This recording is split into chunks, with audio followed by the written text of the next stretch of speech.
नमस्कार 1986 मसीहा एप्रिल 26 इतिहासर एक एमिति दिन जहाकु केही भूली पारिबेनी। यह थिला मानव इतिहासर सबुठारु भयंकर परमाणु दुर्घटनार दिन। तेबे आजि आमे सेही चेर्नोबिल महाविपर्जयर गभीर को जिबा। आउ यह केवल गोटे दुर्घटनार कहानी नुहे, यह थिला एक त्रुटिपूर्ण डिजाइन, किछि मनिषंक भूल आउ एक पूरा सिस्टमर विफलतार कहानी। शुणिले टिके अजब लागुछि ना, किंतु यह संपूर्ण सत। भाविले आश्चर्य लागे, जो बटनटी रिएक्टर को सुरक्षित भावे बंद करबा पई तैयारी होइथिला, सेही बटनटे ही शेषरे सेही भयंकर विस्फोरणर कारण पाल्टिगला। एही विडंबना ही हेउछि चेर्नोबिल कहानीर मूल कथा। तेबे आसंतु एहा पछर रहस्य को बुझिबा। तेबे एही कहानीर प्रथम भागरे आमे मुख्यतः दुईटी कारण उपरे ध्यान देबा। प्रथमटी हेला रिएक्टरर विपज्जनक डिजाइन आउ द्वितीयटी हेला सेही रातिरे चलिथिबा एक अत्यंत विपदपूर्ण परीक्षण। प्रथमे गोटिए कथा स्पष्ट करिदेबाकु हेबो, चेर्नोबिलर आरबीएमके 1000 रिएक्टर अन्य साधारण परमाणु रिएक्टर भली आदौ नथिला। एहा संपूर्ण अलगा थिला आ बहुत बेसी विपदपूर्ण मध्य। काहीकि कारण एहार उद्देश्य थिला दुईटी। एहा केवल विद्युत तैयारी पई नथिला, एहाकु परमाणु अस्त्र पई प्लुटोनियम तैयारी करिबाकु भी डिजाइन करा जायथिला। आउ जेतेबेले उद्देश्य एमिति हुए, सुरक्षा ताहा पछरे रहि जाय। अच्छा, एबे आसंतु सेही सबुठारु बड़ एवं गुरुतर त्रुटि विषय जानिबा। एहाकु कहा जाए पॉजिटिव वॉइड कोएफिशिएंट। नाटा टिके वैषयिक लागि पारे, किंतु कथाटा बहुत सरल।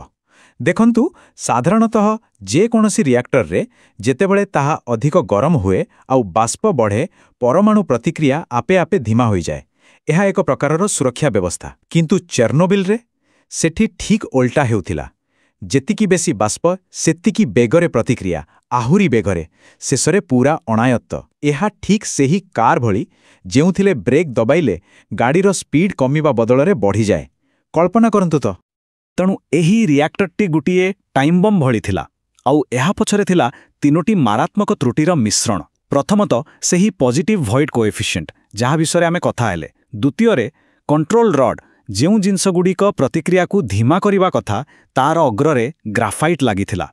एहार अर्थ, जेतेबेले आपण ताकु भितरकु पुराइबे, एहा प्रथमे स्थिति को सुधारिबा बदलरे आहुरी खराब करि दउथिला। आउ तृतीय सुरक्षा नियम एते ढिला थिला जे रिएक्टर को एक अत्यंत अस्थिर अवस्थारे चला जाई पारुथिला, जोटी ताकु नियंत्रणरे रखिबाकु यथेष्ट कंट्रोल रॉड मध्य नथिला। अच्छा, एबे आसंतु कहानीर मानवीय दिगकु जिबा। देखिबा केमिति सेही रातिरे गोटिए परे गोटिए भूल निष्पत्ति सीधा सड़क एक महाविपर्जयकु डाकी आनिथुवा। दुर्घटनार काउंटडाउन प्रकृतरे एप्रिल 25 रु ही आरंभ होई जाइथिला। गोटे सुरक्षा परीक्षण पई रिएक्टर पावर कम करा जाउथिला, किंतु तापरे दायित्व नेला रात्रि शिफ्ट। सेमाने एक अनभिज्ञ टीम थिले आउ तांको उपरे थिले जणे जिदखोर सुपरवाइजर। बास गोटिए परे गोटिए सुरक्षा नियम भंगा चलिला। एप्रिल 26 भोर हेबा बेलकु सेमाने रिएक्टर को एक एमिति विपज्जनक स्थिति को नहीं आसीथिले जोटु फेरिबा प्राय असंभव थिला। आउ तापरे आसिला सेही शेष निर्णायक मुहूर्त। पावर पूरा अणायत्त भावे बढ़िबार लागिथिला। डरी जाई ऑपरेटर जरूरीकालीन शटडाउन बटन AZ5 दबाई दिले। एटा थिला शेष आशा। किंतु से ग्राफाइट टिप कथा मने अछि तो? जेमिति ही रड गुड़ाक भीतर को गला, से टिप गुड़िक क्षणिक मध्यरे पावर को एते भयंकर भावे बढ़ी देला जे एहा ब्रेक दबाइबा बदलरे एक्सेलरेटर दबाइबा भड़ी हेला। एहा परे एक प्रचंड बाष्प विस्फोरण हेला, जहा रिएक्टर एवं ता चारिपटे थिबा पूरा बिल्डिंग को ध्वंस करिदेला। हेले विस्फोरण परर कहानी ताहा आहुरी भयंकर। तेबे एबे आसंतु एहार रेडियोलॉजिकल फॉलआउट विषय कथा हेबा, अर्थात वायुमंडल रे व्यापिथिबा तेजस्क्रियतार तुरंत एवं दीर्घकालीन प्रभाव। 8 दिन एहा हेउछि आयोडीन 141 रो अर्ध जीवन काल। माने एहा बेसी दिन रुहेनी। किंतु एही आइसोटोप ही दुर्घटनार ठीक परे परे थाइरॉइड कैंसर रो भयंकर वृद्धि पाई मुख्यतः दायी थिला, विशेष करी पिलामानंक मध्यरे। आउ एई संख्याटी हेउछि 30 वर्ष। एहा हेउछि सीजियम 137 एवं स्ट्रॉन्सियम 90 रो पाखापाखी अर्ध जीवन काल। एगुड़िक ही हेउचंती सेही उपादान जहाँ दीर्घकालीन प्रदूषण पाई दायी आउ आजि भी सेही अंचल को प्रभावित करुछि। देखंतु, तेजस्क्रियतार स्वास्थ्य उपरे प्रभाव को नहीं बहुत डर रही। किंतु विज्ञान कौन कहूछि शुणंतु। वैज्ञानिक अध्ययन अनुसारे साधारण लोकंक मध्यरे एकमात्र स्वास्थ्यगत समस्या जहाँ निश्चित भावे प्रमाणित होईछि, ताहा हेउछि सेही पिला एवं किशोर मानंक मध्यरे थाइरॉइड कैंसर रो वृद्धि। अन्य कौनसी कैंसर किंबा रोग व्यापक भावे बढ़िबार कौनसी स्पष्ट प्रमाण मिली नाही। आउ सबुठारु बड़ भय सेटा कौन थिला? ଭୟ ଥିଲା ଯେ ଏହାର ପ୍ରଭାବ ପିଢ଼ି ପରେ ପିଢ଼ି ଦେଖାଯିବ। କିନ୍ତୁ ପ୍ରଭାବିତ ପିତାମାତାଙ୍କ ପିଲାମାନଙ୍କ ଉପରେ ହୋଇଥିବା ବଡ଼ ଧରଣର ଗବେଷଣାରୁ ଏମିତି କୌଣସି ପ୍ରମାଣ ମିଳିନାହିଁ ଯେ ରେଡିଏସନ୍ ଯୋଗୁଁ ହୋଇଥିବା ଜେନେଟିକ୍ ପରିବର୍ତ୍ତନ ପରବର୍ତ୍ତୀ ପିଢ଼ିକୁ ଯାଇଛି। ଏହାର ଏକ ବହୁତ ଗୁରୁତ୍ୱପୂର୍ଣ୍ଣ ତଥ୍ୟ। ଆଚ୍ଛା, ଏବେ ଆସନ୍ତୁ ଏହି ପୂରା କାହାଣୀର ସବୁଠାରୁ ଆଶ୍ଚର୍ଯ୍ୟଜନକ ଅଂଶକୁ ଦେଖିବା, କେମିତି ଏହି ମହାବିପର୍ଯ୍ୟୟର ସ୍ଥାନଟି ଆଜି ଏକ ଏମିତି ଜାଗାରେ ପରିଣତ ହୋଇଛି ଯାହା ବିଷୟରେ କେହି କଳ୍ପନା ବି କରିନଥିଲେ। ଏହି ପ୍ରଶ୍ନଟି ହିଁ ପରବର୍ତ୍ତୀ ଘଟଣାକୁ ବୁଝିବା ପାଇଁ ସବୁଠାରୁ ଗୁରୁତ୍ୱପୂର୍ଣ୍ଣ।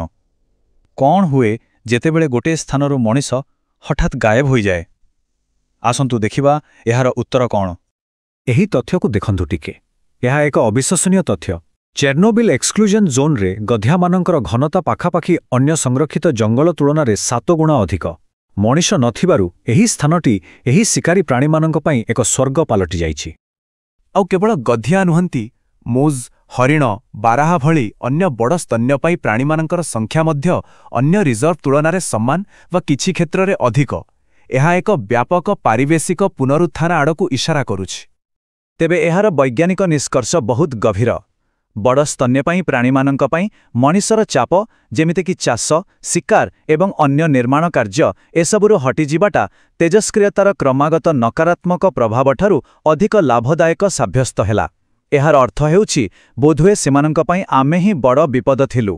ଆମେ ଚାଲିଯିବା ପରେ ପ୍ରକୃତି ନିଜକୁ ସୁସ୍ଥ କରିବାକୁ ସୁଯୋଗ ପାଇଲା। ତେବେ ଏହି ଦୁଃଖଦ ଘଟଣାରୁ ଆମକୁ କିଛି ଅପ୍ରତ୍ୟାଶିତ ଶିକ୍ଷା ମଧ୍ୟ ମିଳିଛି। ଆସନ୍ତୁ ଦେଖିବା, ଏହି ଅଜାଣତରେ ତିଆରି ହୋଇଯାଇଥିବା ପ୍ରାକୃତିକ ପ୍ରୟୋଗଶାଳାରୁ ଆମେ ଶେଷରେ କ'ଣ ଶିଖିଲେ। ଏହା ହେଉଛି ଆମ ଆଖି ସାମ୍ନାରେ ହେଉଥିବା ବିବର୍ତ୍ତନ। ଚେର୍ନୋବିଲ୍ ଜୋନ୍ ଭିତରେ ଥିବା ଗଛ, ବେଙ୍ଗମାନଙ୍କର ଚର୍ମ ବାହାରେ ଥିବା ବେଙ୍ଗଙ୍କ ତୁଳନାରେ ଅଧିକ ଗାଢ଼ ହୋଇଯାଇଛି। କାହିଁକି? କାରଣ ଅଧିକ ମେଲାନିନ୍। ଏହି ଗାଢ଼ ରଙ୍ଗ ସେମାନଙ୍କୁ ତେଜସ୍କ୍ରିୟତାରୁ ସୁରକ୍ଷା ଦେଉଛି। ତେଣୁ ପ୍ରକୃତି ଏଠାରେ କେବଳ ବଞ୍ଚି ରହିନାହିଁ, ବରଂ କିଛି କ୍ଷେତ୍ରରେ ନିଜକୁ ଏହି ନୂଆ ପରିବେଶ ସହିତ ଖାପ ଖୁଆଇ ନେଉଛି। ତେବେ ଆସନ୍ତୁ ସବୁକିଛିକୁ ସଂକ୍ଷେପରେ ବୁଝିବା। ଏଥିରୁ ମୁଖ୍ୟ ଶିକ୍ଷା କ'ଣ ମିଳିଲା? ପ୍ରଥମତଃ, ଏହି ବିପର୍ଯ୍ୟୟ ଥିଲା ଖରାପ ଡିଜାଇନ, ମାନବୀୟ ତ୍ରୁଟି ଏବଂ ଏ ଗୋପନୀୟତାର ସଂସ୍କୃତିର ଏକ ମିଳିତ ଝଡ଼। ଦ୍ୱିତୀୟତଃ, ଥାଇରଏଡ୍ କ୍ୟାନ୍ସରକୁ ଛାଡ଼ିଦେଲେ ସବୁଠାରୁ ବଡ଼ ସ୍ୱାସ୍ଥ୍ୟଗତ ବୋଝ ଥିଲା ମାନସିକ ଚାପ, ଡର, ଭୟ ଆଉ ବିସ୍ଥାପନର କଷ୍ଟ। ଆଉ ଶେଷରେ, ମଣିଷର ଚାପ ହଟିଗଲେ ପ୍ରକୃତିର ପୁନରୁତ୍ଥାନ ଶକ୍ତି ଯେ କେତେ ଅସାଧାରଣ ହୋଇପାରେ ତାହା ଆମେ ଦେଖିଲେ। ଏହି ଜୋନ୍ ଆଜି ଚାପରେ ଜୀବନ କିପରି ଆଗକୁ ବଢ଼େ ତାହା ଅଧ୍ୟୟନ କରିବାର ଏକ ମୂଲ୍ୟବାନ ପ୍ରୟୋଗଶାଳା ପାଲଟିଛି। ତେଣୁ ଶେଷରେ ଏହି ଗୋଟିଏ ବିରୋଧାଭାସୀ ପ୍ରଶ୍ନ ଆମ ସମସ୍ତଙ୍କ ପାଇଁ ରହିଯାଉଛି। ଚେର୍ନୋବିଲ୍ ଜୋନ୍ ନିଃସନ୍ଦେହରେ ମାନବୀୟ ବିଫଳତାର ଏକ କାହାଣୀ, କିନ୍ତୁ କ'ଣ ଏହା ଏକ ଅଜବ ଉପାୟରେ ପ୍ରକୃତିର ସଫଳତାର ମଧ୍ୟ ଏକ କାହାଣୀ? ଏହା ଏକ ଜଟିଳ ପ୍ରଶ୍ନ ଯାହା ଆମକୁ ଚିନ୍ତା କରିବାକୁ ବାଧ୍ୟ କରେ।